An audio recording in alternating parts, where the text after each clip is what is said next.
They do this in prime time. Under the bright lights for you on the sidelines. The fans in the stands keeping doubly bright high. The gridiron fly guys, the green and the gold, yeah, they call it the franchise. The gizmos, the miles, the moves, the Kempleys, old spaghetti legs, Ricky Ray, Willie Bless, and whoever comes next to bring back the chip and add another brick to the legacy. Cause it's double E over everything. Double E is a legacy. Double E over everything.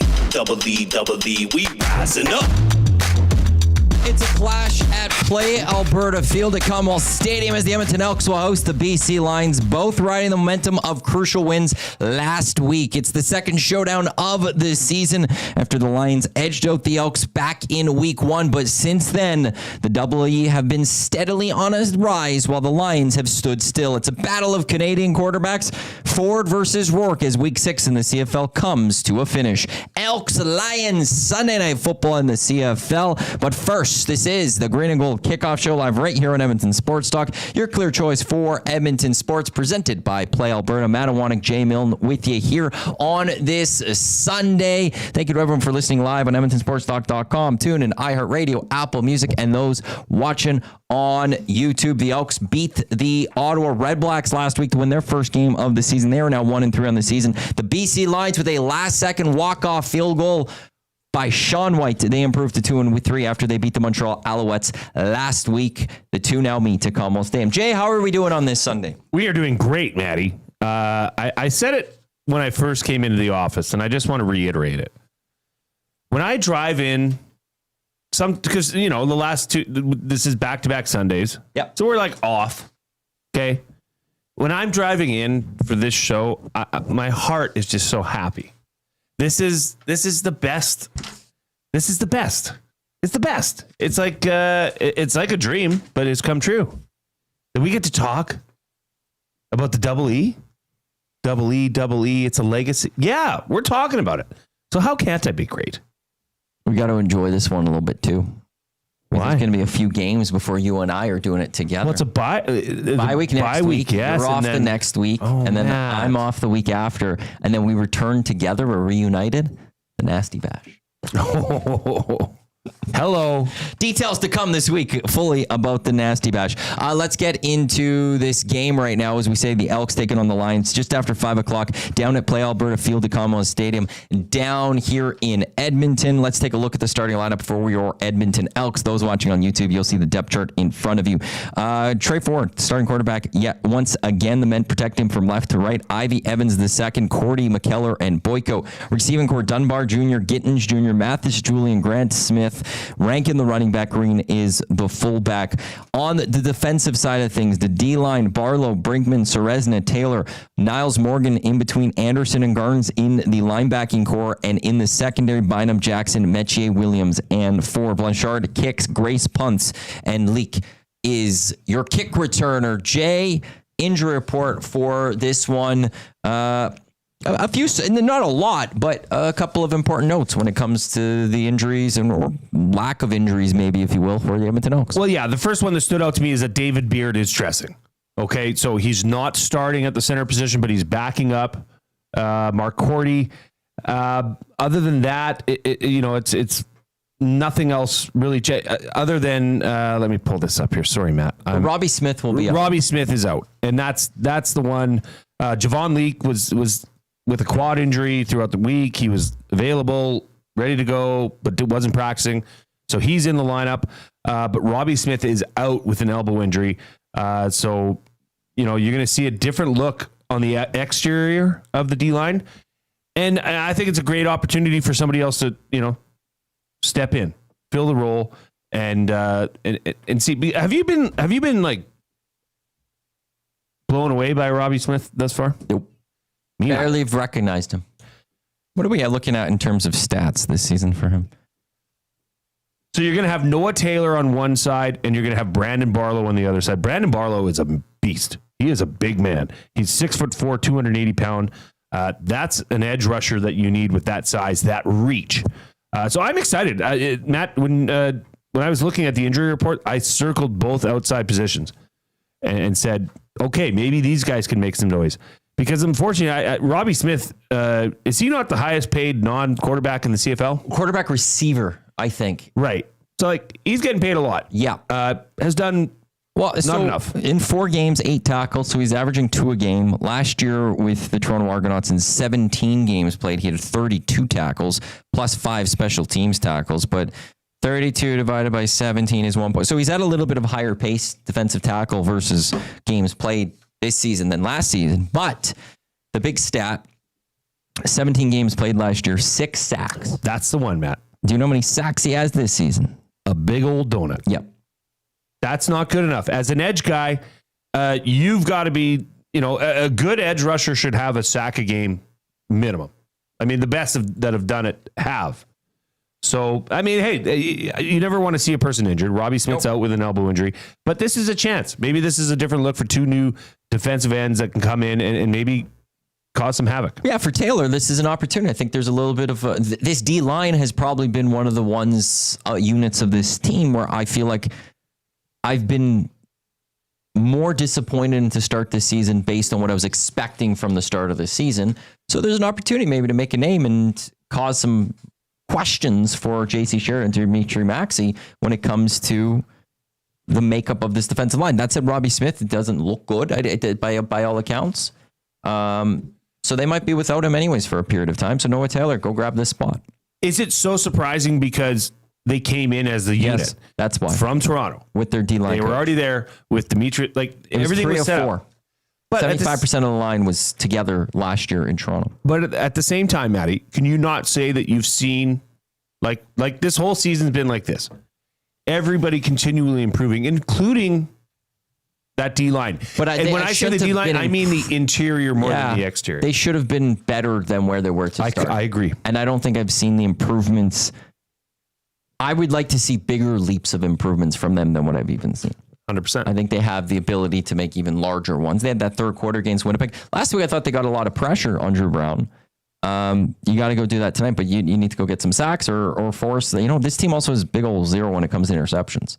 That's not all on the secondary. That could also be on your defensive line getting the pressure and forcing a mistake by the quarterback that your secondary can take advantage of, and that hasn't happened as of yet. When we look at the BC line, some of the players to watch, naturally, Nathan Rourke, the quarterback for today's game for the Lions, he was on the injury report a bit this week too, is limited, so he's clearly still battling something. He's still clearly not at 100% with the fact that he's not fully throwing in practice. This isn't the playoffs like we saw in the NHL, where Nugent Hopkins wasn't getting his practice time, but you knew he was going to play. This is early in the season. He's not fully practicing. I don't think he's 100% healthy. So we'll see what Nathan Rourke comes today. James Butler is their running back in the receiving core. Hatcher, McInnes, 2 great players. Barry Hill III, he had 2 touchdowns against the Elks in that week 1 matchup.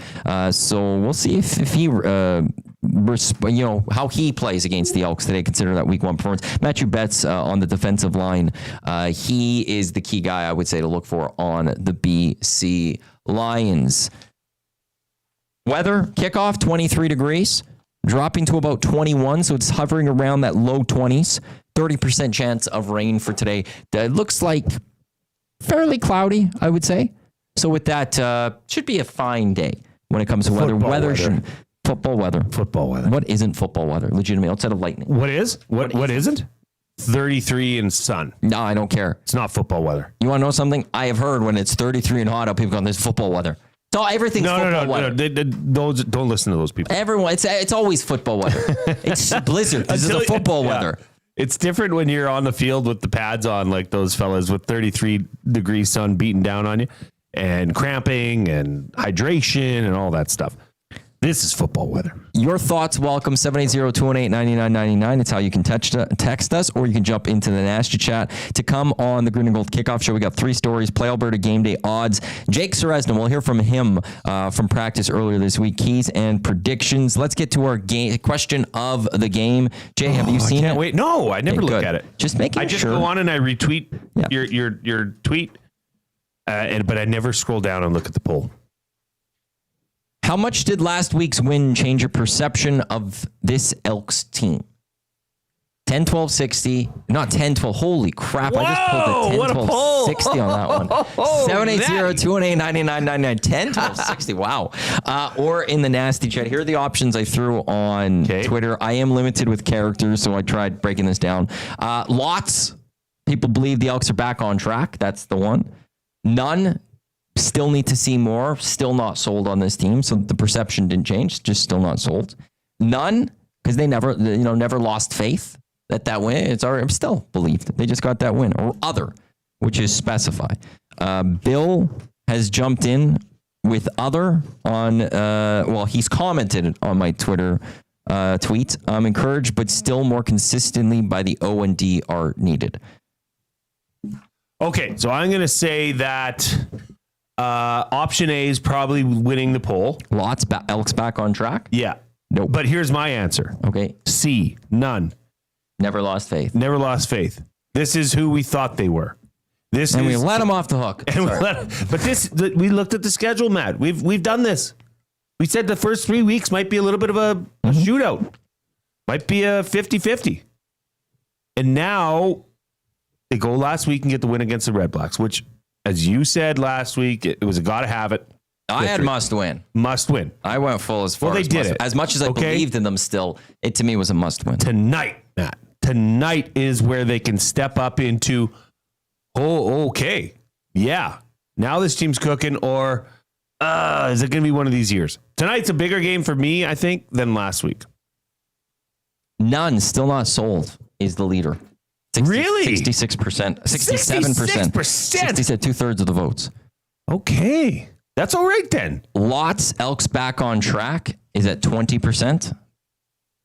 Wow. Just under 10% is never lost faith. Okay. And then 3% say other, please specify. And I only have Bill texting me, so I don't know if that equals one vote.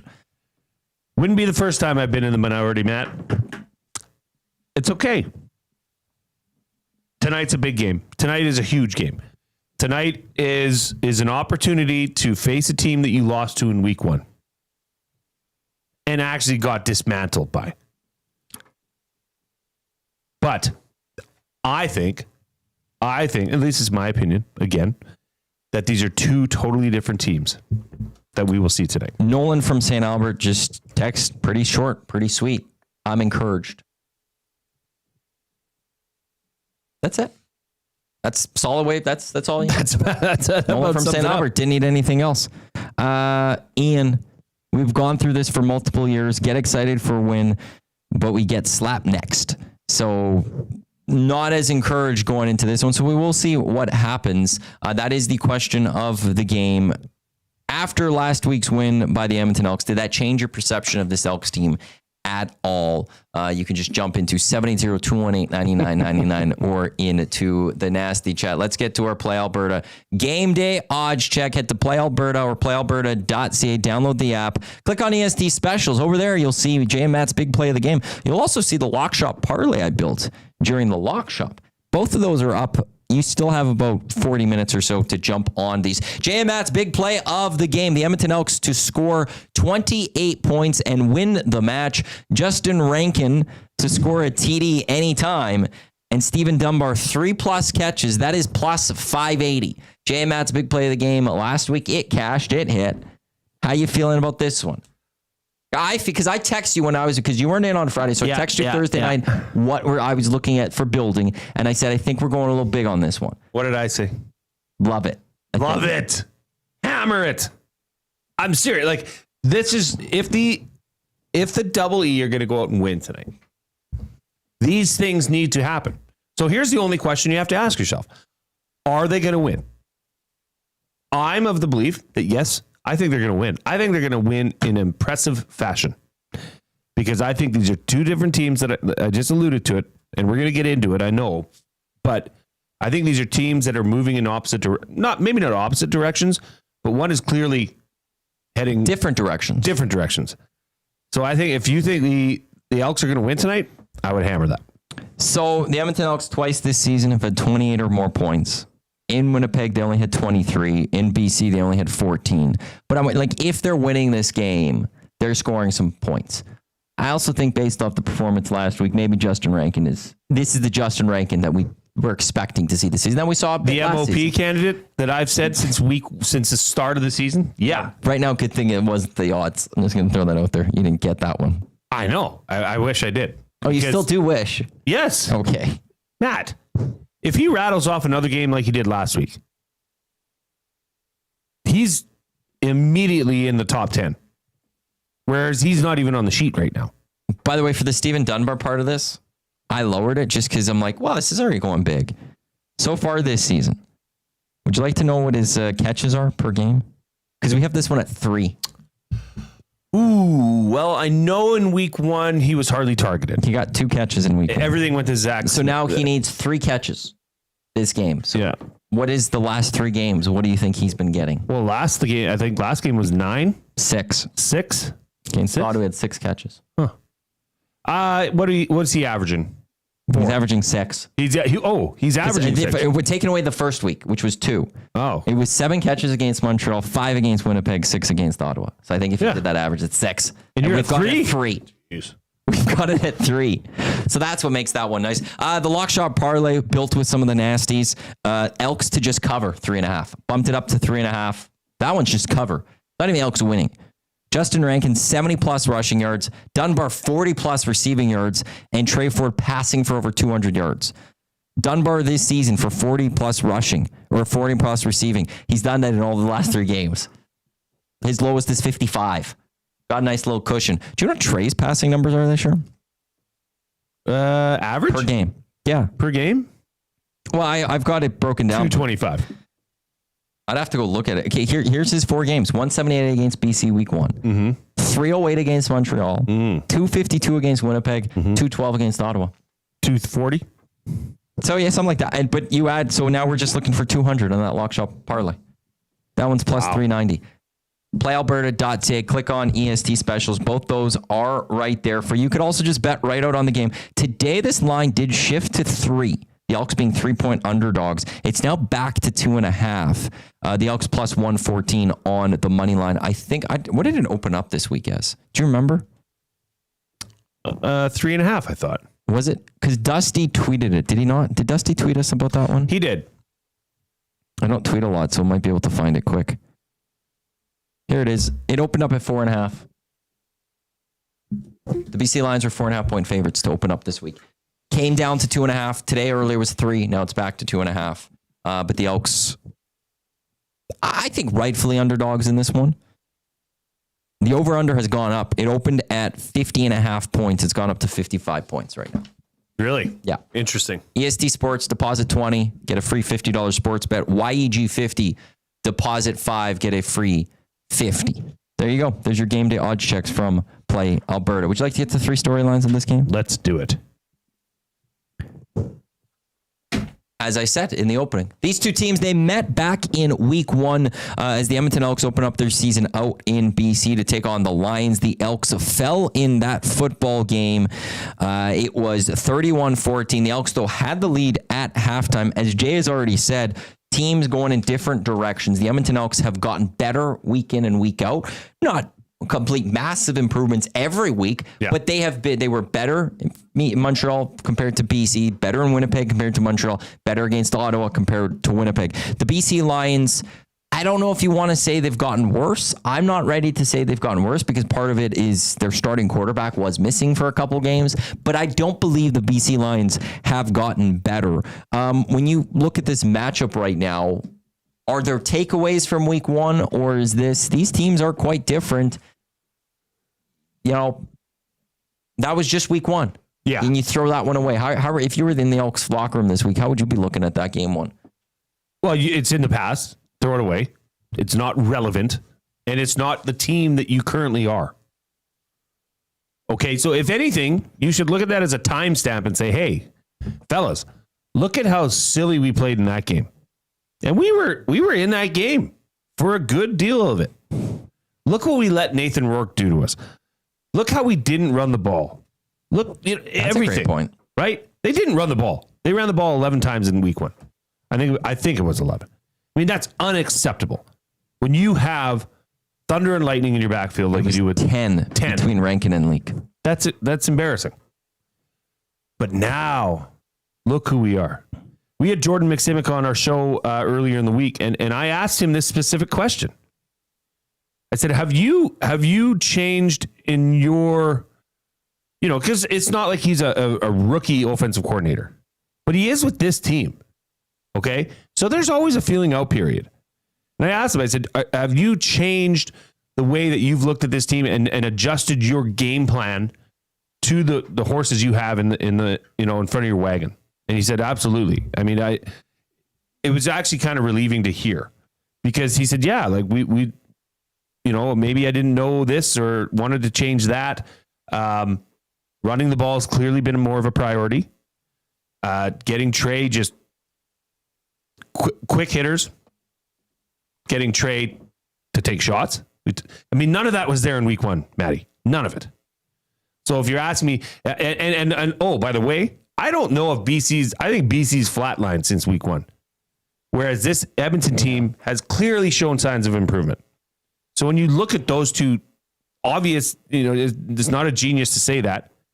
I think Edmonton's, this is a game that Edmonton is ripe for the pick, or BC's ripe for the picking. This text from Nolan's from St. Albert. He also, would you find gentlemen think tonight is a must win as well? I believe it is. Would you define this as a must win?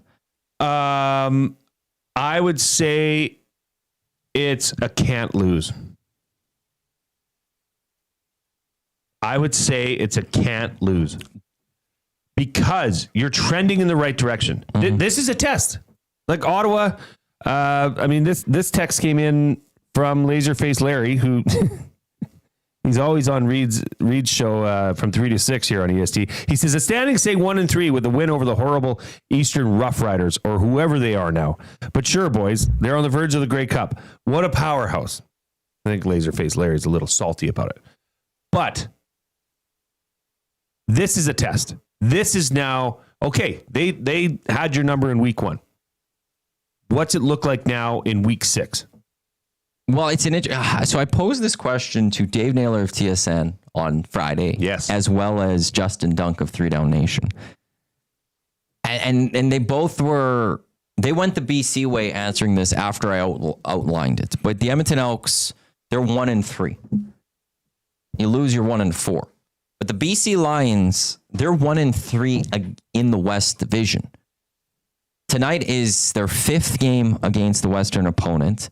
And I believe based on the math, you only get 10 because you play every team out east twice. That's 8 games. That leaves you 10 opponents. They're halfway done their divisional games. And if you lose tonight for the BC Lions, you've now lost somewhat your edge when it comes to the season series with the Elks. It's 1-1. Depending on the win would define where the standings are. But they meet for a 3rd time later, which is going to ultimately decide the season series. But you have a chance to close out the Edmonton Elks for a season series. You don't do it if you lose tonight. You've lost the season series to Winnipeg, and you're a game behind Saskatchewan for a season series. You're in a rough spot. Yep. This early in the season, you are in a tough spot. For the Edmonton Elks, flip side, now, if you lose tonight, you're 0-3 in the division. You've lost the season series to the BC Lions, but you still have the games against the other 3. Yeah. And I think there's more runway to get there that I don't even know if I'd go as far as, it's crazy. Like last week, I think is a must win. And this week, I don't even know if it's a must have or nice to have. Yeah. I don't think that's why I feel it's a can't lose, because if this train is moving in the right direction and this team is shaping up and they're becoming something, and they want to be the big dogs, and they want to say, hey, Trey Ford's our quarterback. Hey, we spent all this money on defense. This is a game you can't lose. See, and I don't know if I could go as far as say can't lose. I have to. But it's weird for me because last week I'm saying this is a must win. I know. But I think BC has more pressure in this game than the Edmonton Elks do. 100%. I'm not disagreeing with you on that part. Well, absolutely. Because if they lose now, well, the story's over. It's clear to see who's been progressing and who's been regressing. Do you know it's one thing that's big for the Elks that wasn't there week 1? Yeah, I do. Brett Boyko. No, that wasn't where I was going. You're right. He's actually big too. Yeah, you're actually right though. So Matthew Betts going against Brett Boyko, Evans there. No, they have a kicking game right now. God bless. Right, like that was the game Blanchard. where we didn't have a good post game show talking about Vincent Blanchard. Nope. He hasn't missed the kick since. I wanted to send Vincent Blanchard to a remote island in the middle of the Pacific Ocean. Now He's our kicker, Matty. He's the guy. He's good. He's been perfect since then. Yes. So that's that. Maybe that changed things. Now, in the end, that game was 31-14. He lost 7 points for the Elks that game. 2 missed field goals. It's not enough to win that football game, but it's a momentum thing. Does it change things? Does it change the way the teams play? Does it change the way the defense goes out there and plays? Mentally, what change does that make? So when we're talking about the trending upwards of the Edmonton Elks, yes, that's a big one for this team. That's our first storyline. Is this is a rematch of the Elks and the Lions. Our second story of the game. One thing that was a big problem in that Week 1 matchup was Nathan Rourke. Nathan Rourke for the Edmonton Elks. For the BC Lions, he was great. 27 of 36, 324 yards, 3 touchdowns thrown in that game. He also rushed the ball 5 times for 54 yards, including, I remember the 22-yard run because it was second down and there was a chance for the Edmonton Elks to get off the field defensively, force a punt, and instead Nathan Rourke, while they were getting pressure on Nathan Rourke, he saluted the pocket, got around some guys, and had the big run. 61% second and long conversions in Week 1. Nathan Rourke was just picking apart that defense, especially in the second half. How does this front seven contain Nathan Rourke? Nathan Rourke in Week 1 had his best game of the season by far. By far. Do you know, okay, what's an accurate descriptor for a quarterback? You know, what's a stat? I always like completion percentage. Okay. Okay. You know who's ahead of Nathan Rourke? Straightforward. By 10%. Okay. Nathan Rourke had the game of his life in Week 1. I'm still not ready to crown Nathan Rourke as the Nathan Rourke of old. And this is why I said tonight is a chance for this team, the Double E, to impose themselves on him. They made him look like Tom Brady in Week 1. He looked really good. I'm not sure he's that. He's a talented quarterback. Don't misskew what I'm saying. I'm just not ready to sit here and crown him as the next great quarterback in the CFL. He's played 3 games, Nathan Rourke. His QB efficiency is 100.8. Trey Ford's obviously played 4 games. Well, he's only played 4, so only 1 more. But his QB efficiency is 105.7. So even if you want to use something like that, there's that. Now, who do I think is at their game the better quarterback? Yeah, it's Nathan Rourke. Nathan Rourke's just sit in the pocket, throw the ball kind of quarterback. He has that talent in him, but I was ready to crown him back. Well, I crowned him back after Week 1. Yes. Winnipeg then contained him, and then he got hurt. And now I go, okay, now he's battling something. But maybe I'm just gun shy because of Week 1. I'm worried about this matchup for the Edmonton Elks because of what I saw in Week 1, where I saw him pick this defense apart. I saw this defense struggle to get their stops and force them on the field. And look, in the end, if you credit to the Elks defense on this, but if the BC Lions don't struggle on 3rd and short, there's at least 7 more points on the board. And who knows what would have happened on that other drive that went to midfield. So I don't know how this front 7 matches up against Nathan Rourke after all their improvements.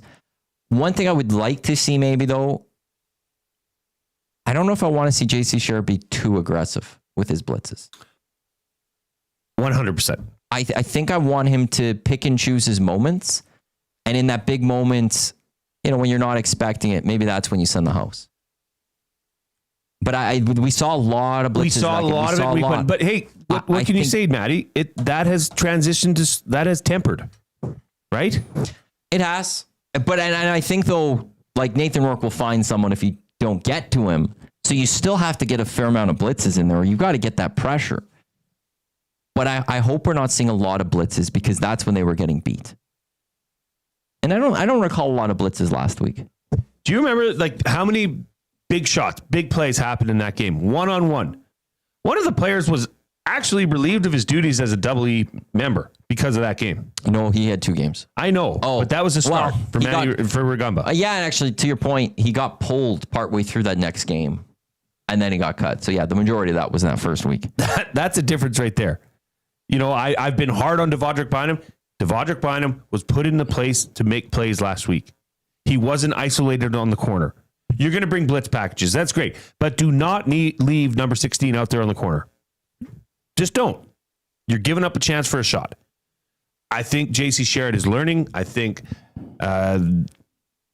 defensive back coach Aaron Grimes is also learning how to properly manage his team. This is a different secondary, although it's mostly the same players. This is a different secondary than Nathan Work faced in week 1. I'm still gunshot. And gosh darn, we need the interception. Yeah. Fumble, something.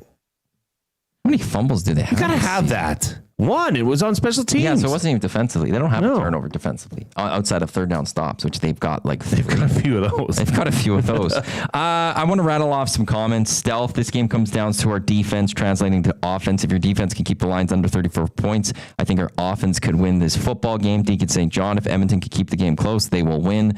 Tony in the inbox, if the Elks can either win or keep the game close most of the game, even if they lose by less than 10, then I think they're starting to figure out their game. If we come out and get our butts kicked, we still need to find our game. Nolan from St. Albert back. He likes your can't lose as opposed to a must win. Yeah. Says he was also a long-time season ticket holder for a long time. Didn't renew when they closed the upper bowl, but I'm more encouraged right now than I've been in a long time.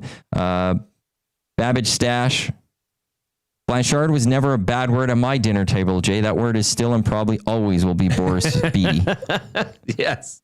That's a swear word around here. And Sean, are the Elks sticking with Ford the whole game or will they alternate QBs again? Stick with Ford, momentum, maintain momentum, get the dub. Again, that coming in from Sean. You think we'll see Cody Fajardo behind center at all? I hope. Like outside of third down sneaks? No, I even include third downs. Keep him off the field. Don't do this. This third down song and dance thing ain't working.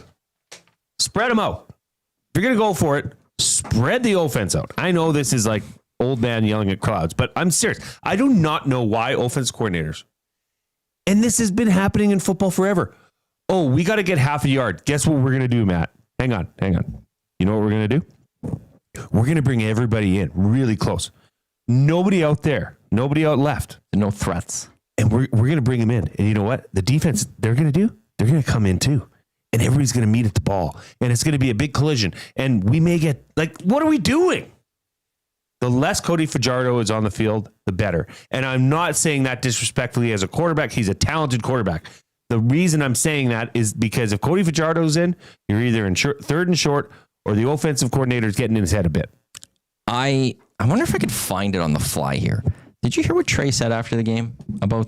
He said, yes, I know exactly what he said, Matt, because I sat and watched that clip about 3 times. He said when he came out and how much he listens to Cody and says, hey, what did you see? What should I see?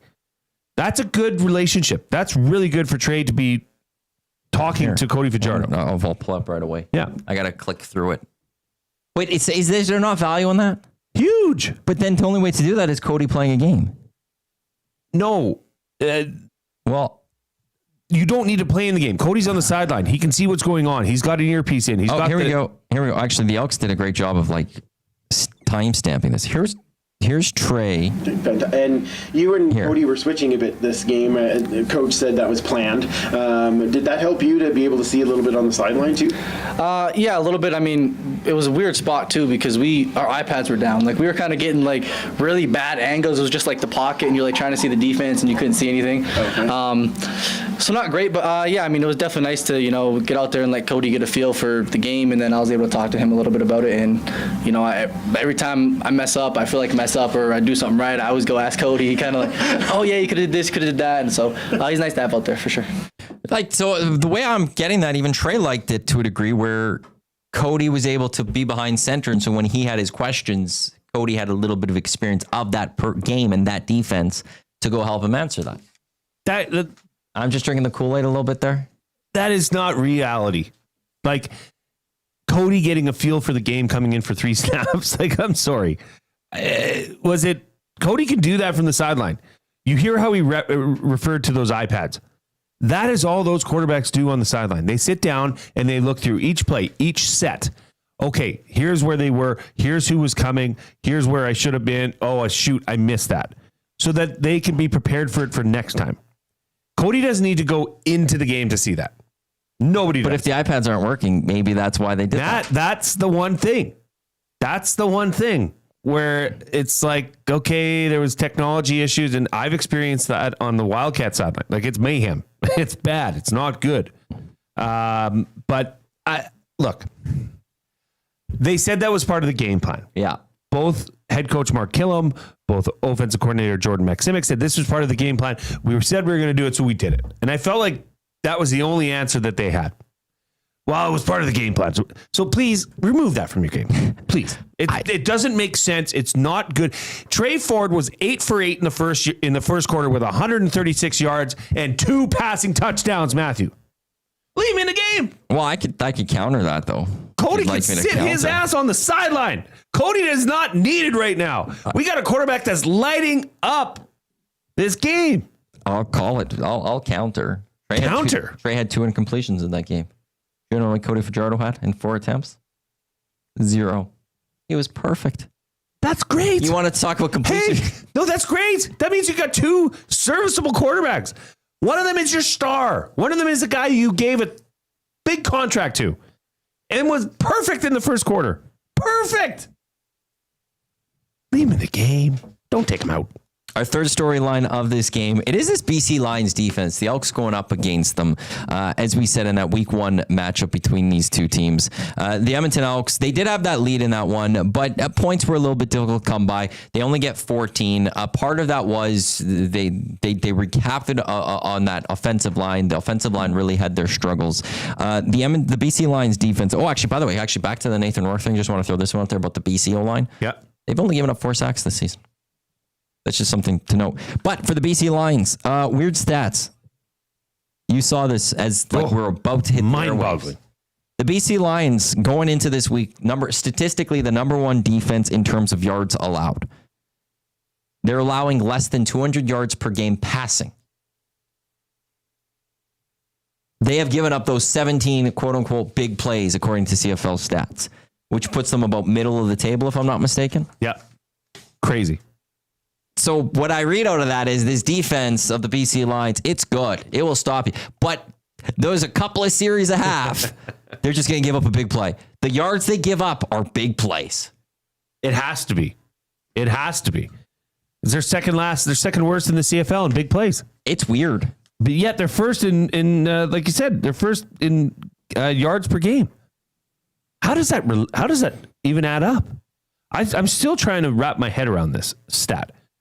The Lions ranked first in yards allowed with 320 per game, led by a stingy pass defense allowing fewer than 200 yards per game, Matt. It's 195.8. Here, do you want to know something else too? Yes. They're the worst defense stopping the run. Ooh, baby. That's sweet Justin Rankin chin music. They have given up over 136 yards per game on the ground. Oh, yeah. And guess who didn't run the ball in week 1? Edmonton Elks. The Edmonton Elks. Which is wild because also they have gone up against the most amount of rushes in the CFL this season, 127. They're giving up on average of 5.4 yards per carry on the ground. But the recent week, since the Elks week 1, teams have looked at the BC Lions defense and said we could win by beating them by running the ball. And that's where their success has come. So maybe that's why they're not giving up big passing yards, but they're giving up the running yards. Teams are just doing it that way. And then when there is the passing play, it ends up being like a 50-yarder. Does this bode well for an Edmonton Elks offense, what you see of the BC Lions defense? This is exactly what this team needs. A team that will give up the run, a team that will open up your whole playbook because they're susceptible to running the ball. And I can't say this enough. Justin Rankin is the man. He is the guy. He is strong. He is powerful. And by the way, he'll beat your fastest defensive back down the field. Give him, Matt, if I don't see 20 rushes from that backfield tonight, I'm going to be upset. You don't say. Now, that being said, does this not lean a bit towards an under? What we're talking about here? Like this game? Yes. The over-under right now is at 55. I am strongly suggesting an under here. The Elks have averaged 24 this year. BC's allowed 20. In terms of points allowed, that's offensive points. In terms of points allowed, the Elks have averaged 35 points per game. The BC Lions have averaged 26 points per game. So, no, that tells me over. Their averages are over. Do you want to bet on it? I'll play Alberta.ca. I don't have to bet you. I'll just do it myself there. I just did. Under? Yeah. Well, if our It's Jam 55. Matt's big play of the day wins, it's 28 points. Well, looks like I'm hedging my What is bet. that?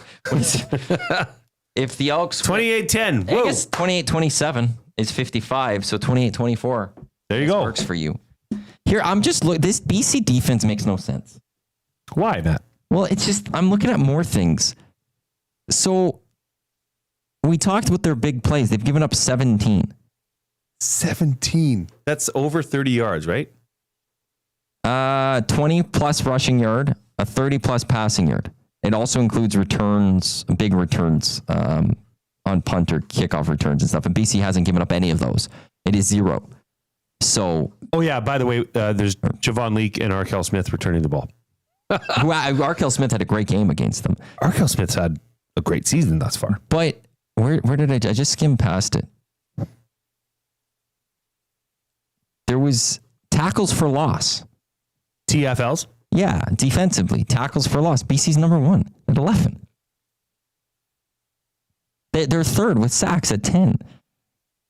This is a real unicorn of Yeah, the they defense. give these big plays up, and they can't stop the run right now. Like, I don't know what to make of this BC Lions defense when I'm looking at this. They're all over the place.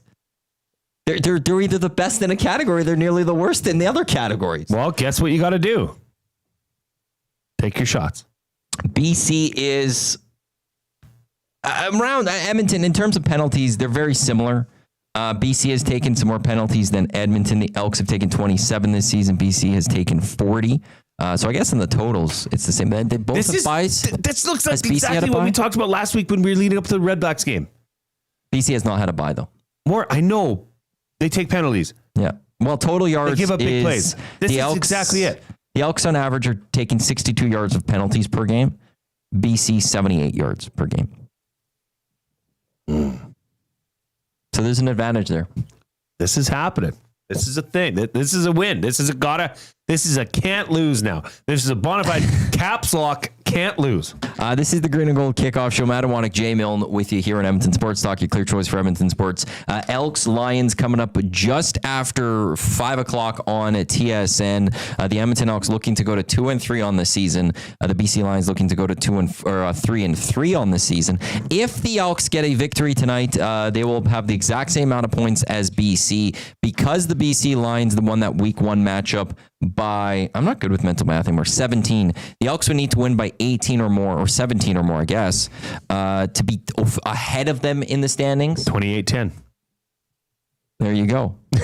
They would have to be ahead of them in the standings. But the Edmonton Elks, if they win, they would, as I said, they'd be tied with BC at 4. They'd be sitting 2 points back of the Winnipeg Blue Bombers, who are on a bye week, so they would have a game in hand. The Elks would also then sit 4 points back of both Calgary and Saskatchewan, who sit atop the West Division, both at 4-1 after these Stamps. Big win over the Riders yesterday. The Elks with a win as well would put them 2 points up on Toronto and Ottawa for 3rd and 4th in the East. So if the Elks could get past the BC Lions, they would be sitting in a playoff spot at the very least with a crossover. Tango is asking who's calling the game today. Late audible. Dustin Nilsson will be calling this game.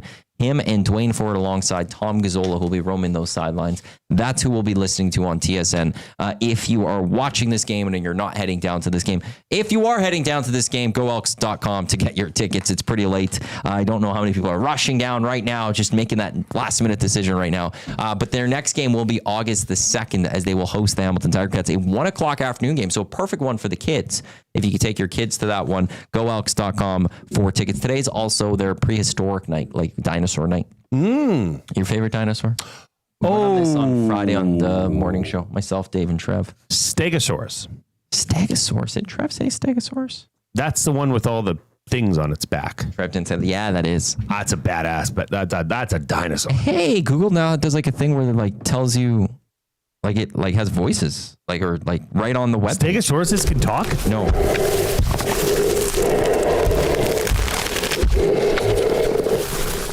That's the sound of a Stegosaurus. Okay, that's completely made up. Why? Oh, when's the last time you heard a Stegosaurus breathe or talk? Like 20 seconds ago. Nah, there's no way that's actually legitimate. That's just a facade. Why? Who can? Come on. That's there for Discovering and unearthing 150-year-old dinosaur. What is this from?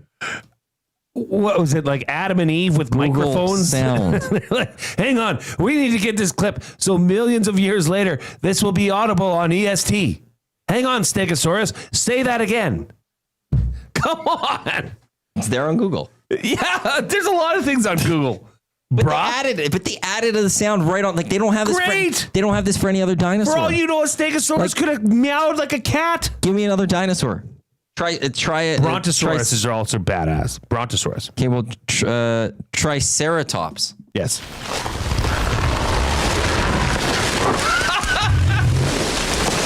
They sound the same. They do not sound the same. Go Brontosaurus now.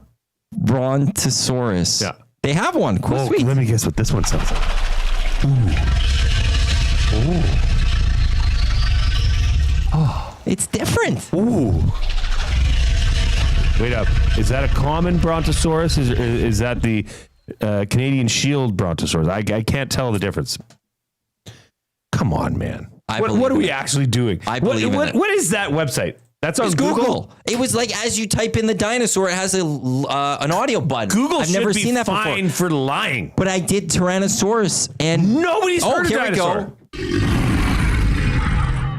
Where'd they get that from? Jurassic Park? Like, Google should be fined. They are outright lying to you. I don't think so. Don't take this away from me, Jay.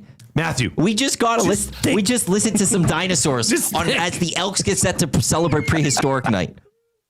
Scientists do things that are so weird. I don't know. How did we get fire? How? Yeah. Yeah, but how did we figure that one out? So who says we couldn't figure out what they sounded like? Oh, those are two totally different conversations. Like, we're not even in the same ballpark right now. We're going to hear from Jake Ceresna of the Edmonton Elks. He spoke with the media this week in the lead up to this game against the BC Lions. I'm going to find some more dinosaur sounds if I can. We'll also then have our keys to the game as well as prediction for tonight's game. But here's Jake Ceresna of the defensive line of the Edmonton Elks. After the Montreal game, you said, we're better than this. Winnipeg, you showed for long stretches that you were better than what you were in Montreal. And then here we are against Ottawa. Tell me about how this defense has slowly kind of put those building blocks together. Yeah, it's just, so many new faces and a lot of moving parts and, new defensive coordinator. So, it's not going to be perfect to start. So our mindset, our motto is just to keep getting better each and every week. We know we're not at our full potential yet. And even with the Ottawa game, I think we left some plays out there. So it's just a continuous improvement that we're focused on and just getting better and learning to mesh together and just kind of searching for that perfect game to play together as a unit. At some point, you're going to get rewarded, this front four. You're going to get rewarded because it hasn't been that bad. You've been getting pressure, but you haven't been getting results. Yeah, I hope so. Just the way the game's worked out, a lot of quick balls, a lot of screens and stuff like that. So we don't have too many sacks. I feel like we've been rushing well as a unit. Mm-hmm. It's going to come. We just got to stay relentless. And just, there's like those 3 or 4 plays where we could have got there, but something happened or one of us didn't do our right assignment. So we clean that up and then we just keep working at it. We just keep staying positive and we're going to get there. It kind of felt like, though, you kind of got to Drew Brown a little bit, that he was I felt he had more time than he thought, so he released the ball maybe a bit earlier, but that's what you want to do as a front four as well. Yeah, just you want to affect the quarterback as much as you can, and Drew, he's historically been a quarterback that just sits in the pocket and wants to get rid of it really quickly. He's a hard guy to sack anyway, so but I felt like we did a good job disrupting him and making him, get the ball out quick to his check down, and then we just gang tackled and kept them, they got a lot of yards, but we kept them from scoring a lot. Yeah. The connection you had with the secondary, it was pretty evident.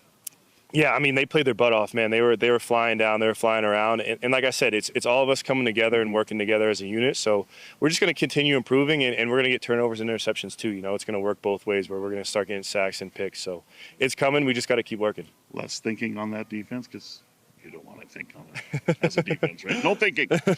Yeah, you want to be able to play fast. Well, you want to do all your thinking during the week. Know your assignments, know inside and out. So when you get in the game, you can just play fast, get vertical, and be disruptive, and you don't really have to process a lot of information. Which leads us to another matchup with the BC Lions. How much different is this football team compared to week 1? I think we're a lot different, but we got to go out there and show it on Sunday. So we'll be good. I have a lot of confidence in us. I think that, we're a much better unit than we were that first game. And I thought we played a really good first half. So we just got to put it together for 60 minutes and play together for that full 60 minutes, and we'll be good. When you get pressure, how much is contained very important when you do pressure? Because you got Nathan Rourke back there. That's everything. Yeah, Nathan's done a good job of getting out of the pocket, scrambling, extended plays this year. So it's really key to keep him in the pocket but still get pressure on him so he feels uncomfortable, because he is a great passer from the pocket too. So one of the better quarterbacks in the league, and we just got to make him uncomfortable all night and make it easy on our DBs and get some sacks, man. We need sacks. It's coming, Jake. Yeah, I miss sacks. I need them. Very good. Yeah, thanks, you, buddy. Dave. Appreciate it. And there's Jake Ceresna of your Edmonton Elks in conversation with the media in advance of today's game. Matt Iwanyk, Jay Milne with you here. We will get to our keys and prediction for this one. A velociraptor. It's great. Great. Spinosaurus. Ooh. This is all a lie. So Jay does say in the nasty chat, some of these sounds are estimated based on fossilized remains of throats and recreations? They're recreated. How? I mean, come on. I know there's a lot of paleontologists that are smart, but come on. Pteranodon or something like that. I'm pronouncing this one. I'm butchering the name. I apologize. Oh, jeez. Wow. That's awesome. See, we just heard sounds of dinosaurs tonight, Jay. Babbage Stash says, I'm taking my girlfriend to Drumheller next week. I'll get to the bottom of these dino sounds. I'll bust out my elk call and ask Dr. Alan Grant what sound that made. I'm a big fan of that one. Oh, sorry. What was your favorite dinosaur? Albertosaurus, I threw out because that was from Alberta. Yeah, that's kind of lame. That's like a lame answer. I know, because that was the other one to be Tyrannosaurus Rex. A raptor's also good. Tyrannosaurus? Tyrannosaurus Rex. Yeah. Some people say T-Rex. I just go T-Rex. I think T-Rexes were glorified throughout Jurassic Park. 100%. So was the Velociraptor. Nobody ever knew a Velociraptor existed until Jurassic Park. Johnny thinks that it's just us blowing into mics for those sounds. Could be, Johnny. Could be. That's how much Google is lying. We were talking about this before, and we got to get to our keys. I've got a $50 free bet. Ooh, what are you going to do it on? Well, I just feel like I put it on the Elks. ML? Yeah. Natty. The line's already moved. It's back to 3. I know. And the Elks ML is 127. Do I do it? Do it. Oh, it expires in 2 days. Yeah, I'm doing this. You got to. Whoops. Done. I got a $50 free. Oh, the odds. Oh, I'm missing out on odds. It's dropped. Went from plus 127 to plus 119. Seriously? Yeah. You moved the line? No, I didn't get it in time. Maybe I moved the line. You might have moved the line. I've been playing around a lot. Your key to an Elks victory.